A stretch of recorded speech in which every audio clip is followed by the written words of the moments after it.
అప్పటికప్పుడు వచ్చేసి ప్రభా ఇది సలహా, అది కావాలి, సలహా కావాలి, ఇలా ఆలోచన చెప్పు, అలా ఆలోచన చెప్పు, ఇలా నడిపించని యోగ్యత మనకి లేదు అసలు. ఎందుకంటే మన హృదయాలలో దేవుని వాక్యమే లేదు.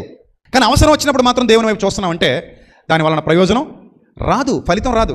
అందుకే ఫలితం వచ్చి భక్తి చేయాలి మన పిల్లలందరూ. కష్టం వచ్చినప్పుడు ఆకాశమందు నీవు తప్ప నాకెవరున్నారు, ఆకాశమందు నీవు తప్ప నాకెవరున్నారు. అబ్బా ఎంత ధైర్యం, ఎంత విశ్వాసంతో కూడిన మాట అది. ఆకాశమందు నీవు తప్ప నాకెవరున్నారు. అలా అడగగలిగే స్థాయి విశ్వాసం మనలో ఉండాలి. అలా ఉండాలంటే నీకు ఆ అనుభవాలు ఉండాలి, నీ జీవితంలోకి ఉండాలి అనుభవాలు. మనం ప్రతిరోజు ప్రార్థన ఉండదు, వాక్య ధ్యానం ఉండదు, దేవుని ఆలోచనలు ఉండవు, దేవుని పని ఉండదు, దేవునితో నడవడం ఉండదు, దేవుని ఉద్దేశాలు నెరవేర్చడం ఉండదు, ఆయన సత్య సువార్త కొరకు నిలబడడం ఉండదు, ఉండదు. ఆయన ఉద్దేశాల్లో, ఆయన చిత్తాల్లో పాలిభాగం ఉండదు, ఉండదు. సడన్గా వస్తాం, నా కోసం ప్రార్థన చేయండి. సడన్గా వచ్చి నా కోసం దేవుని అడగండి, నా కుటుంబం కోసం దేవుని అడగండి, నా బిడ్డల కోసం దేవుని అడగండి. సడన్గా వచ్చి, is that right? Not right.